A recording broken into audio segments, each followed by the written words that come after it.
Hello again, and welcome to our next module here in our class. What we're going to be looking at in this module is in a lot of ways related to the modules we've done on just war and on the use of torture and kind of modern modifications to just war, and that all of those things we're dealing with the question of how ought we to use force in the pursuit of justice. And so we've talked about the ways that we might use force in pursuit of justice when it comes to international aggression, right? When we've talked about what to do if one nation invades another, or a little more debatably, the question of what to do with sort of international terrorism or things like that. And so we've talked about that arena for using force in pursuit of justice. But of course there's another area where this issue needs to be addressed, and that's in terms of how ought we to deal with aggression or those seeking to harm others on the smaller, more individual scale. Right? So how is it that we deal with not invading nations, but how do we deal with criminals? And in what ways can we use force to either stop aggression by individuals or by small groups, and then how do we deal with those individuals once the immediate aggression has been stopped, right? And this is where we get into the debate about the morality of capital punishment, which is what we're really going to be focusing on primarily here in this module. But we also need to talk, I think, about the prison system and what we would say about incarceration from the perspective of Catholic ethics and Catholic social teaching. So that's really what we're going to be looking at here in this module. Is we're going to primarily spend some time talking about Catholic teaching when it comes to capital punishment or the death penalty, and dealing with some of the tensions and controversies surrounding that today. But I do want to not leave our conversation just on the question of whether or not capital punishment can be justly used. But I think we should also take a step further and then talk about the other ways that we as a society deal with criminal behavior and look at some of the problems connected with the prison system and incarceration in American society. Because to sort of skip to the end or give things away at the outset here, the basic conclusion that we're going to reach drawing from Catholic social teaching is that in certain cases the death penalty can be justified, but following the teaching of recent popes, that in modern Western societies, or just modern societies in general, I should say, there is very little, if no need, to use capital punishment, and instead we ought to make use of the prison system in order to protect society from violent or aggressive people.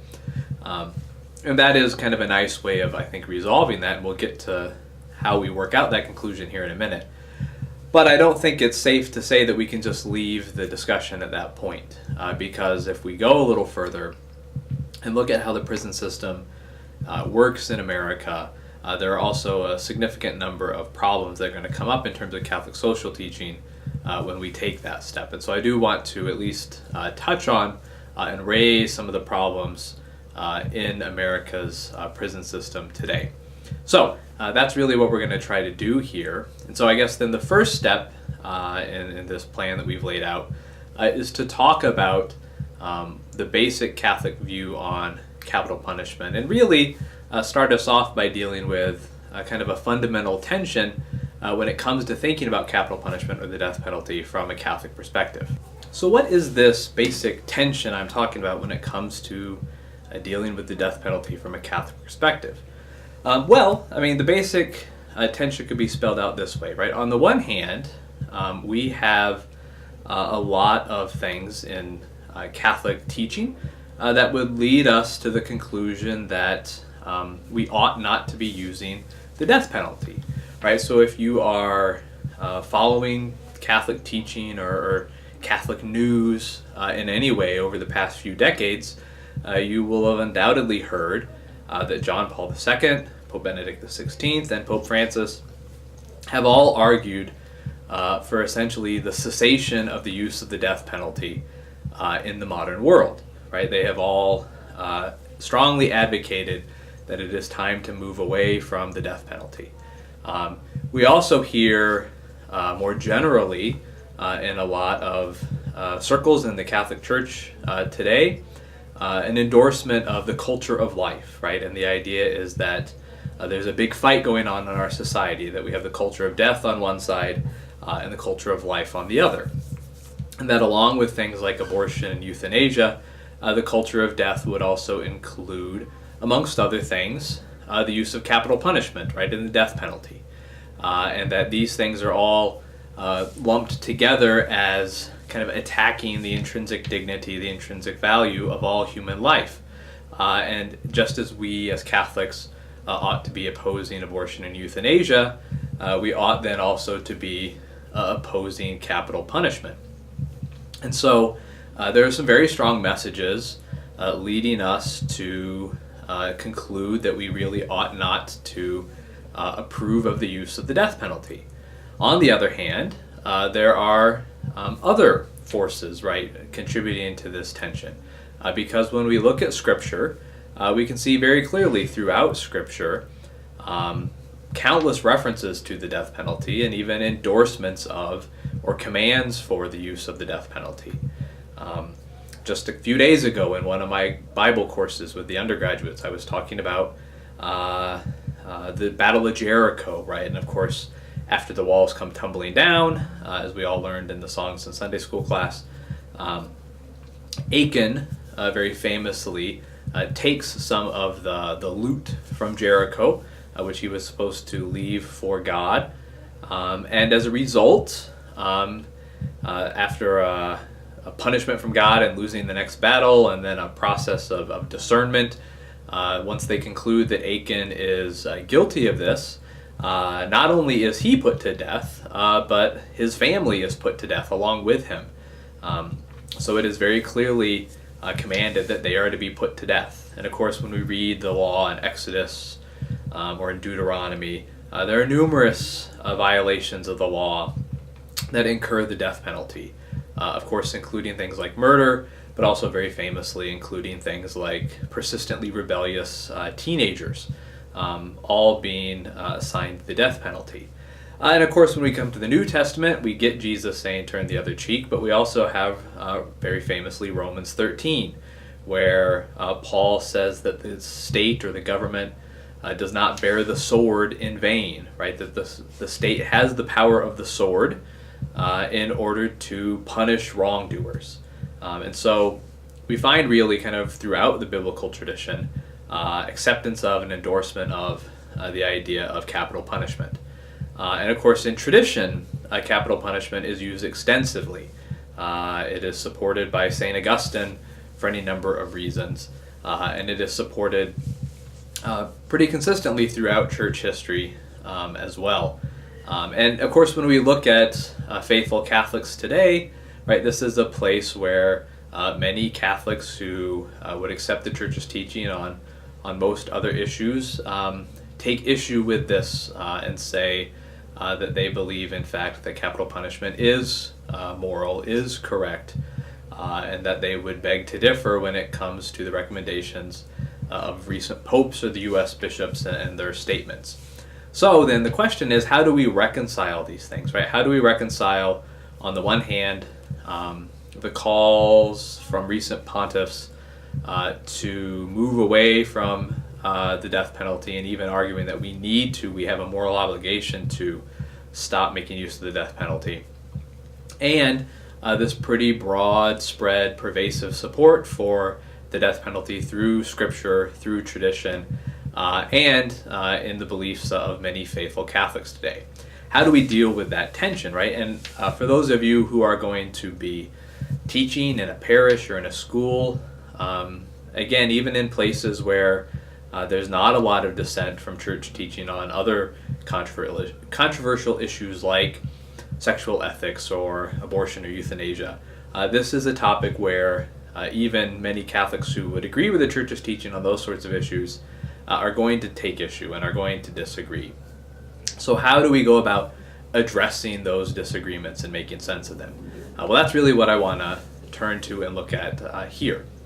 So the first step in sorting all this out, I think, is to make maybe the point that's not necessary for you all at this point in your education, but is a helpful thing to remember that we need to cover when talking about this, and that is to point out that the use of capital punishment and its support in tradition is not contradicting the basic ideas of natural law and Catholic ethics, right? Because when we look at, say, thou shalt not kill in the Old Testament as an expression of natural law, or when we look at the natural law teaching of never intentionally harm an innocent person, we are not necessarily contradicting, or we are not contradicting the possibility of justly using capital punishment, right? And of course, this is where we need to work out a little more specifically the moral reasoning, right? That in the case of capital punishment, we are not intentionally harming an innocent person. One of the primary arguments used to explain why capital punishment can be just is that in this case we aren't dealing with an innocent person, right? We are in many cases, or in most cases, dealing with a violent criminal who represents a real threat to others. And so through much of world history, capital punishment has been used as a means of protecting society against aggressive, violent criminals. And so even Thomas Aquinas himself, when he talks about the principle of double effect and capital punishment, right, he ties these two together, and he sees the use of capital punishment as a prime example of how double effect reasoning works, right? And that in the act of capital punishment, the intention is not so much the destruction of human life, right? That the intention of capital punishment is in fact preserving the well-being of the community, right? Preserving the well-being of innocent people in the community. And that in capital punishment, when we use that violent force against the criminal, we are in fact seeking the good of the community, and the harm to the criminal is not the intended effect, right? It is the unintended consequence that follows from protecting society via the use of capital punishment. And so that's certainly one way of thinking through why we can have in church tradition both this affirmation of natural law theory, which says we never intentionally harm an innocent person, and also kind of consistent support for the use of the death penalty. And so that's one way of thinking about that. Right now, we also need, I think, to pair with that there is another line of reasoning that we can find in tradition that would explain how we can have both this affirmation of the intrinsic dignity of human life and permission for the use of capital punishment, right? And that is, in addition to an argument based on self-defense and double effect, there's also a consistent tradition in church teaching that says that certain violations of other people's human dignity, certain crimes basically, can be so heinous, can be so wicked and evil, that in fact that performing those crimes strips a person of their human dignity, right? Strips a person of that intrinsic value that can never intentionally be violated, and really renders them in many ways basically equivalent to kind of an animal. Now again, this is something we don't hear a lot of, at least in a kind of formal academic way, in today's debates. There's certainly a discussion of this on kind of a casual or colloquial basis, right, where people will talk about violent criminals who shouldn't really be considered human. But in the tradition, right, you can find this spelled out much more formally, and that this idea is in fact in there and is used as one of the ways of reconciling the prohibition of intentionally harming innocent human life and the use of capital punishment, right? Because when we talk about not intentionally harming innocent human beings, as we discussed when it came to torture, when we talk about innocent there in that statement, that is almost always going to mean, right, that this is somebody who is not actively seeking to harm others, right? And so when we're talking about prisoners of war, for example, they are considered innocent even if they are enemy combatants, because once they're in your custody, they're no longer able to kind of actively harm others. And so we can't use violent force against them once they're in our custody, because they have become innocent in a certain sense, right? In that they are no longer able to actively harm others. Well, once we have somebody incarcerated, wouldn't they be innocent in a similar sense, right? And there is this traditional view that in fact know that certain kinds of serious, heinous crimes actually strip a person of that kind of human innocence, right? And renders them in a state where they can, in fact, and ought to be put to death because of the crimes they have committed. And that this actually upholds and affirms human dignity by demonstrating the consequences of severely violating another person's dignity. Right? And we can read this directly in Aquinas himself. Right? He talks about situations like this in the Summa. And so if you look at what he has to say in Secunda Secundae, question 64, he says, talking about capital punishment, now every individual person is compared to the whole community as part to whole. Therefore, if a man be dangerous and infectious to the community on account of some sin, it is praiseworthy and advantageous he be killed in order to safeguard the common good, since a little leaven corrupteth the whole lump. And you could see that as, again, this way of protecting society.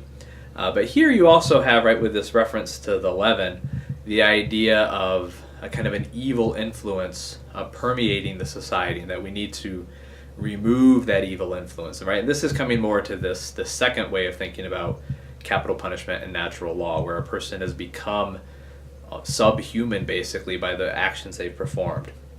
So he goes on and clarifies this, right, and says, by sinning, man departs from the order of reason, and consequently falls away from the dignity of his manhood. This is expressed in Psalm 48:21. Man, when he was in honor, did not understand. He hath been compared to senseless beasts and made like to them. Hence, although it be evil in itself to kill a man so long as he preserves his dignity, yet it may be good to kill a man who has sinned, even as it is to kill a beast. Right? And so here you can see this idea that we've been talking about in Aquinas, right? Where by performing certain heinous sins, a person renders themselves subhuman, bestial, even, and that they have stripped themselves of their human dignity, so that putting them to death is equivalent to putting to death kind of a wild animal that has been attacking people, right? That it ought to die because of this violation of human dignity, and the same reasoning could be used with particular heinous criminals. So that's another way that traditionally this tension has been dealt with, of affirming the basic ideas of natural law, but also affirming the validity and possibility of using capital punishment.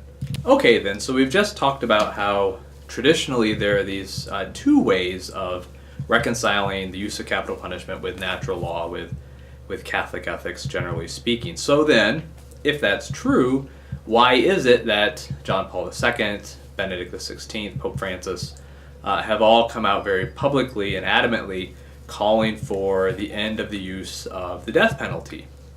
How do we fit these things together? Right, well, this leads us to the question of, okay, we have this basis in natural law teaching in history. How does this apply today? How should we think through this today?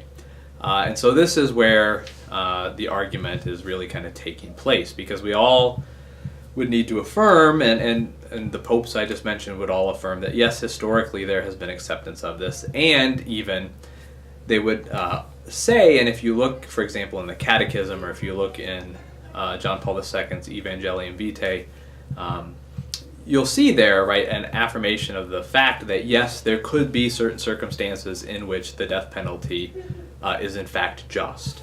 But the argument is that those sorts of situations don't apply in most of the modern world, right? And they would say, yes, we affirm these components of traditional teaching that we just talked about, but they aren't really applicable for us today. So how does that argument basically work, right? Well, we can kind of divide it in half.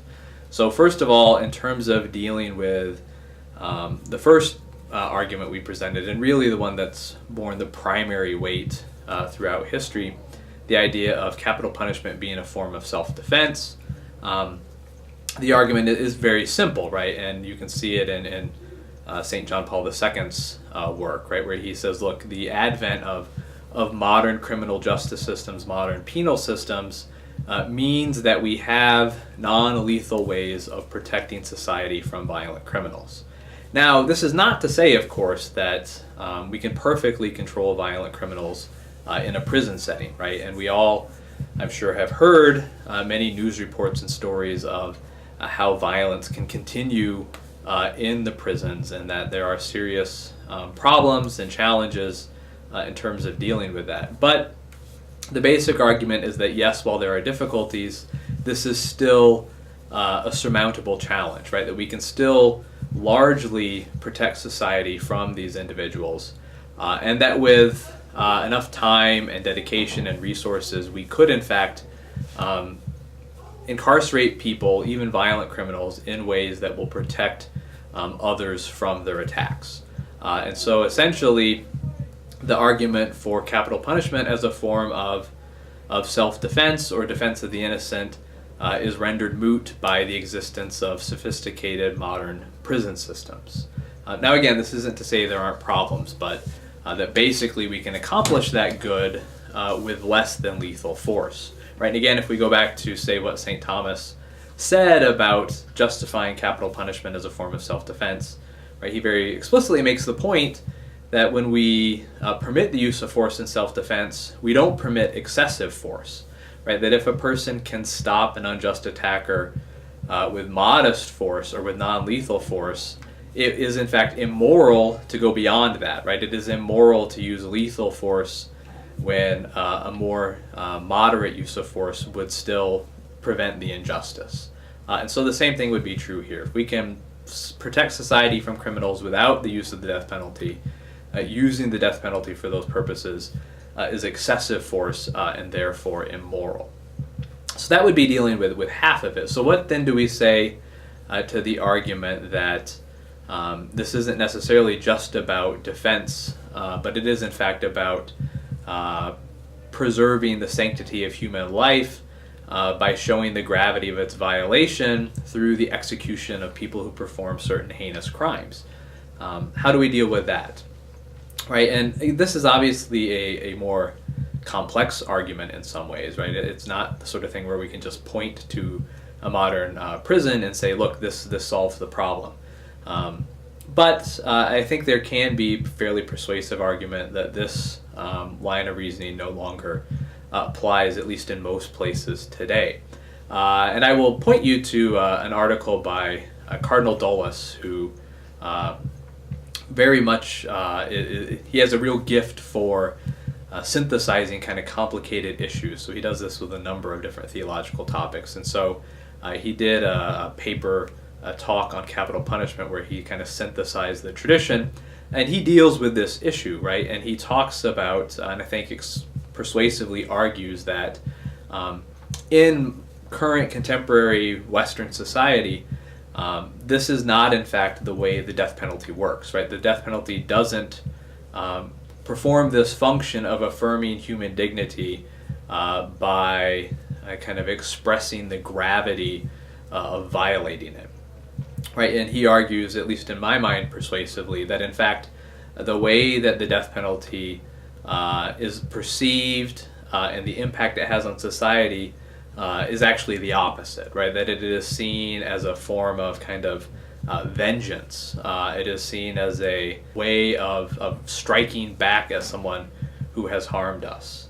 And that it satisfies not this noble conception of human dignity and value, but it instead feeds into an idea that sees human life as instrumental, right? And basically, the argument is that we sacrifice this criminal's life in order to provide a satisfaction of the crowd, to give some sense of closure and emotional healing to victims' families or things like that. but that it's a very instrumental view, right, where the life of the criminal is seen as something to be used for these other ends. And again, I think if you look at modern culture, I think it would be hard to deny this, at least in many cases, right? That what we see is more of a vengeance mentality, as opposed to we are going to use the death penalty as a very solemn affirmation of life's dignity. And so Dulles argues that given that nature of modern society, in fact, using the death penalty is contrary to that line of reasoning in natural law that would affirm human dignity. And so we ought not to use it for that reason either. So if you combine those two, and this is what leads us, I think, to the teaching of the recent popes, is that even while we would still affirm the basic principles that were used historically to affirm capital punishment in Catholic teaching, we still have those principles, but given the changing circumstances of our day, the changing nature of our prison systems, and the changing nature of our society and how it views capital punishment, that we should prudentially determine that we ought not to use capital punishment today, because it does not, in fact, get us the goods that we are aiming for through that action. And in fact, we get much more negative effects than getting any or really any significant positive effects out of the use of capital punishment. Now, I find those arguments pretty persuasive and really kind of they have convinced me that we ought not to be using capital punishment in America today. In my experience, though, right, the conversation doesn't necessarily end at this point, right? And there are many who would argue, given flaws in the prison system, or given their belief that America's perception of the death penalty isn't kind of vengeance-driven, but does, in fact, at least in some ways, affirm the dignity of human life, they would say, well, I think we still ought to be using the capital punishment, particularly in sort of egregious cases, right, of serial killers or things like this. So talking about it in Kansas, for example, the BTK killer often comes up, right, as this is the kind of person who ought to receive the death penalty because of what they have done, and that doing this would, in fact, affirm the value of sanctity life, of human life, by showing the consequences for those who violate it. And so the conversation doesn't necessarily end at this point, right? And this is where, again, I think, thankfully, there is more to say on the subject, right? And that even if we could argue that there might be goods that are attained through capital punishment, through maybe the loss of risk to violence against prison guards or other inmates, or that at least some people will perceive capital punishment in this traditional way of affirming human dignity and the value of human life, we would still, I think, then need to go through the process of principle of double effect reasoning to decide whether or not we should prudentially engage in capital punishment today, right? So even if we meet that first criteria of the act itself not being morally wrong, we still have to go through the rest of that, which is going to include, at least as the final step, the question of are the benefits proportionate to or greater than the negative unintended consequences, right? And this is where some of the specifically Catholic social teaching issues comes up in terms of, let's look at capital punishment as a system in America's legal system, in our justice system, and look at how capital punishment works and think about whether or not it in fact fits with the principles of Catholic social teaching that we've been talking about in terms of preferential option for the poor and participation and all of those kinds of things. And this is where, again, whether or not there's an ironclad case against the morality of the use of capital punishment in the modern society, there are at least very serious questions that should be raised about whether or not it ought to be used, or whether the goods that we might get from it are proportional to the bad consequences, right? And so there are a number of these that are brought up both by recent popes and by the U.S. bishops. So one of the most often cited is, of course, the problem of bias when we look at the use of capital punishment, and that there have been numerous studies showing that there is clear racial bias when it comes to capital punishment and its application in America today. Now, one of the things I think that's interesting to note, interesting in a sort of, I guess, depressing way, not a, oh wow, isn't that interesting way, is that the racial bias in capital punishment isn't the obvious one that we might first think of, namely that minorities are much more likely to receive the death penalty if they're if it's a non-Caucasian who is the murderer.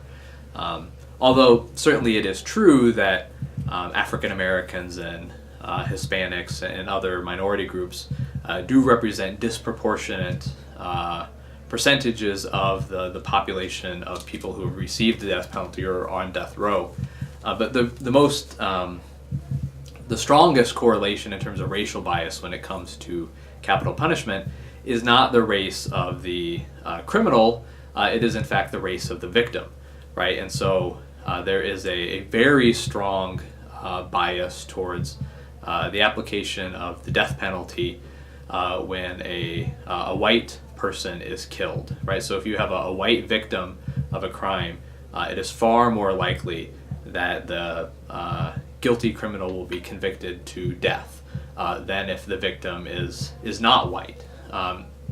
So that fact in and of itself should raise some serious questions about the application of the death penalty in terms of Catholic social teaching, right? That this seems to very much not fit with the emphasis on the poor and the marginalized in our society, that if we are disproportionately punishing those groups that tend to be marginalized and poor and not politically powerful, that is going to raise some serious issues in terms of Catholic social teaching. And of course, in addition to racial bias, there are other kinds of bias that are also deeply problematic, right? That if you look at the distribution of the death penalty geographically, right, that you can receive a much harsher penalty, death, in certain places for the same crime versus the next state. And really, even if you look within states, something like 2% of counties in the United States account for more than 50% of the capital convictions. And so it's very localized the way that this punishment is applied, which I think raises some real questions about the justice. Is it really fair to be punishing people in this geographically disproportionate way?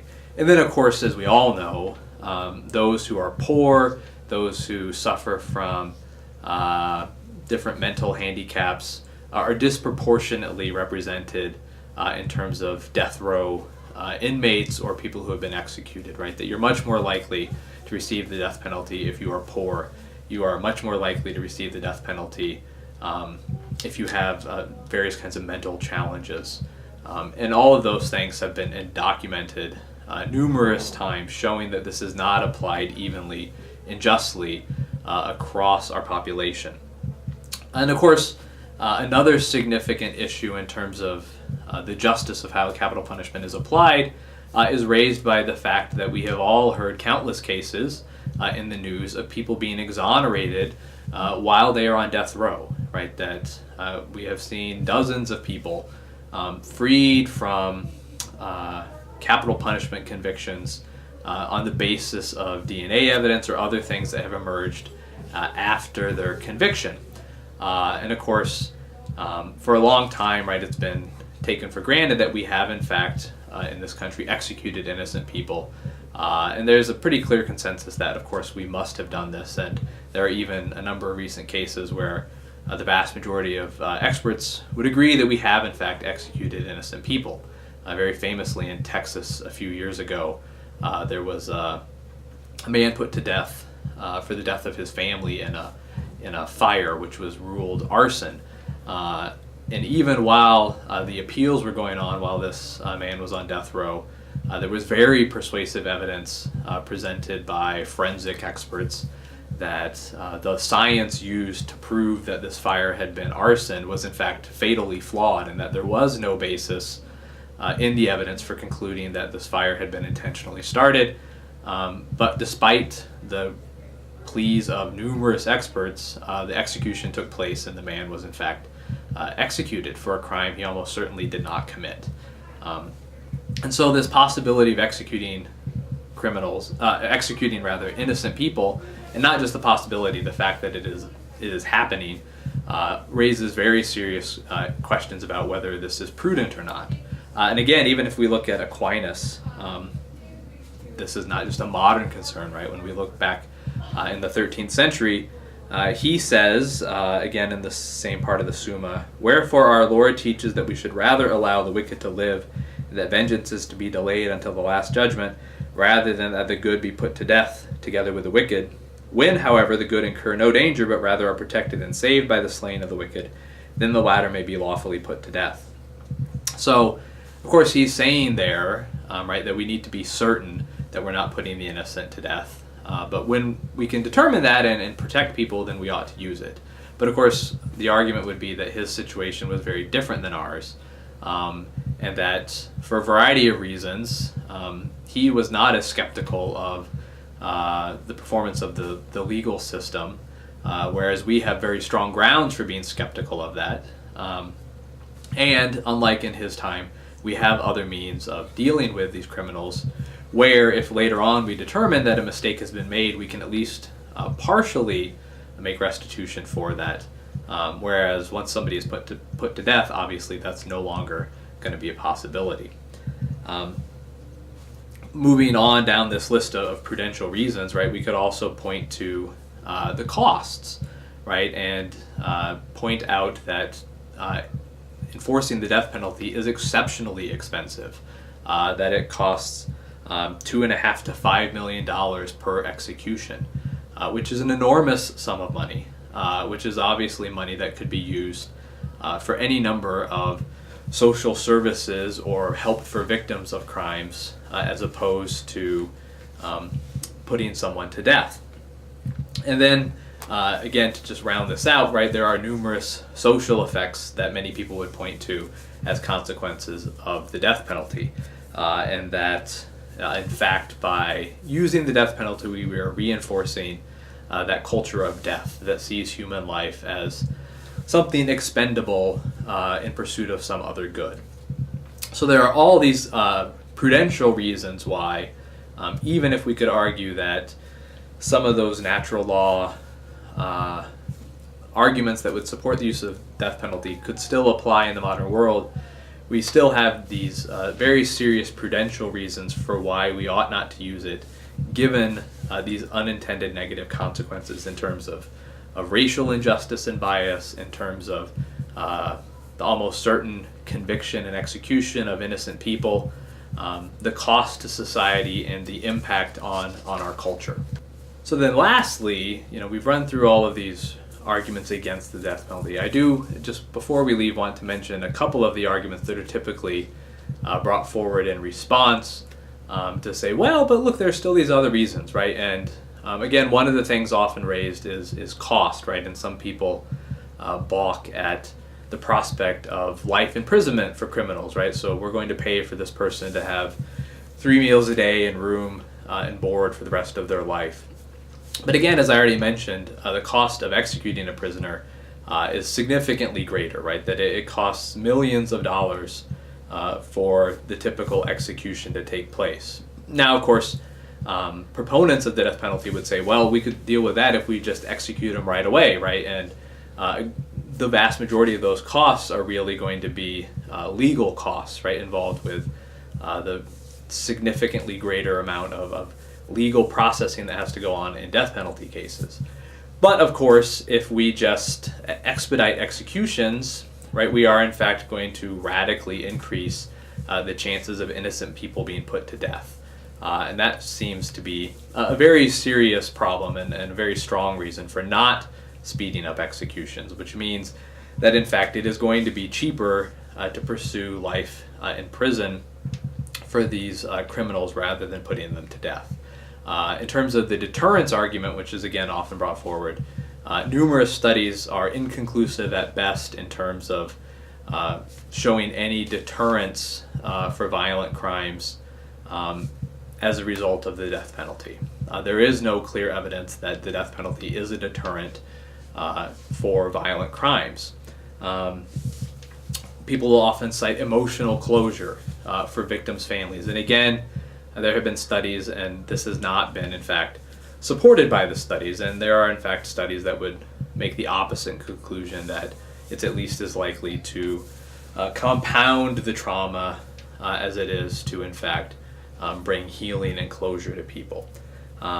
So again, there are still a lot of other arguments we could bring up, but at the end of the day, there are all sorts of reasons that would lead us to determine that we ought not to be using capital punishment in modern American society, because our circumstances have changed, right? Whereas historically it has been in keeping with natural law and natural law reasoning, that's just not the case in the modern world, given our ability to protect the society, given the changing nature of our culture where this doesn't, at least unambiguously, affirm the value of human life, and also just given our developments in terms of legal process, where we have a much greater realization than has been the case in the past of how often the legal system can make mistakes, and in fact how often we are in danger of, or in fact have, executed innocent people, which ought to give, I think, everyone a serious pause in terms of whether or not we ought to be using the death penalty today.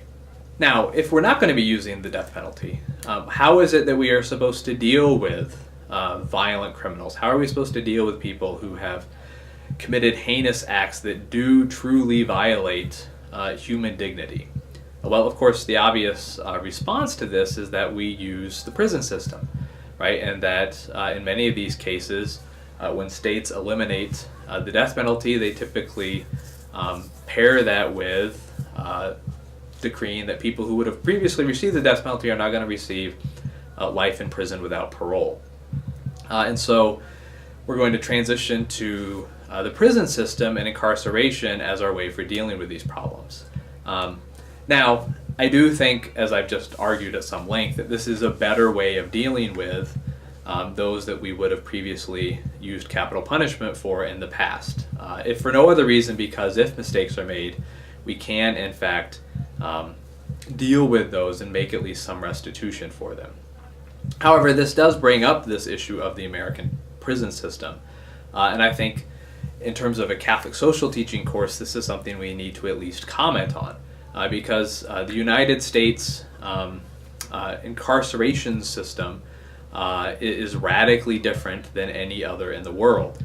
And when you look at rates of incarceration per capita, the United States incarcerates far more of its citizens than any other country in the world.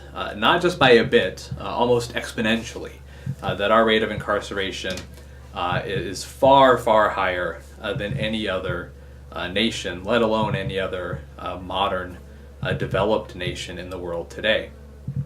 We incarcerate a huge number of citizens, more than 2 million, 2.5 million, depending on what year you're getting your statistics from, people are incarcerated in the U.S. And this costs an enormous amount, right? I've seen anywhere from $35 to $45 billion a year in some of the various articles and other things I've looked at in recent days. So we have this huge proportion of our population in prison, and this, of course, I think should raise some real questions in our mind about why this is the case. Now, again, this is obviously an issue that is debated hotly across the country today. But if you do look into this, right, and I will point you to a document put out by the U.S. Catholic bishops on this issue of mass incarceration in the U.S., there is a few things that really kind of emerge as a clear consensus, right? And that one of these is, again, that this is not proportionate across our population, right? That minorities are disproportionately represented in the prison system. In particular, African Americans are incarcerated at far higher rates than other minority groups, and significantly higher than Caucasians are incarcerated. And of course, there's also a socioeconomic bias here, right? That those in poverty are much more likely to be incarcerated than the middle class or the upper classes. And again, many people's response to this is going to be, well, these different groups are just more violent, right? There's just more crime going on in some of these inner city neighborhoods, and that's why they have much higher incarceration rates. And again, I suppose in some ways we could say that yes, there are of course correlations with poverty and crime.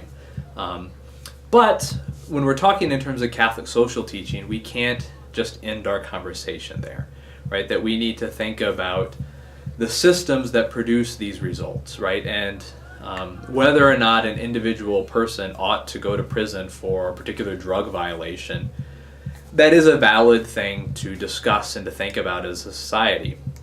But it is also valid and important to think about, why is it that we see this very disproportionate incarceration rate in America today? And this leads us to kind of much harder questions about how we deal with social problems and challenges in our society today. A lot of experts trace this back to the 1980s, when we had a real crackdown on crime in general, with sort of a 3 strikes and you're out movement that took place, right? Because there had been problems of people kind of repeatedly getting parole and performing violent crimes. This was very famously an issue in Michael Dukakis's failed run for the presidency, when much was made of the fact that as a governor he had paroled or pardoned someone who then went on to murder again, right? And so there was a real backlash against that that took place in America, resulted in mandatory prison sentences for those who received 3 felony convictions. There was also the, not even felony convictions, in some cases misdemeanors. There's also the war on drugs really kind of reaching its peak through the 70s, but then especially in the 80s, right? And so that very significant prison sentences were connected with drug crimes, and not necessarily even crimes of dealing drugs or violent crimes in connection with drug trade, but simply possession and use of drugs began to carry significant prison sentences. And of course, again, if you read into this at all, you will find, again, clear evidence of racial bias, right? That the kinds of drugs that tended to be used by middle-class whites were not penalized in the same way that, say, poor African-American communities, and the drugs that were prevalent there, they received much harsher penalties, much stiffer prison sentences than, say, white drug use tended to get, right? So there's many famous examples of this, right? That you could have the same amount of cocaine, but if it's in the form of crack, which is more prevalent in poorer minority communities, there are very harsh prison sentences for that, versus if you had powdered cocaine, which was much more used by affluent white drug users, the prison sentences were much shorter if there was prison sentence at all. And so there was a clear bias there in terms of racial profiling of these different drug crimes. But all of this produced the net effect of heavily incarcerating certain populations. And so, of course, this becomes in many ways a self-perpetuating cycle, that once you remove significant numbers of people from given communities, put them into the prison system, and then occasionally, of course, they're going to be paroled and come back out, it's not shocking that this creates a cycle, right? If your parents have been incarcerated, if lots of people you know are incarcerated, it becomes something you see as inevitable. And of course, we all know that American prisons aren't wonderful, happy places, and that they are, in fact, in many cases, going to perpetuate bad behavior that then gets cycled back into the communities as people return, and there's this endless cycle.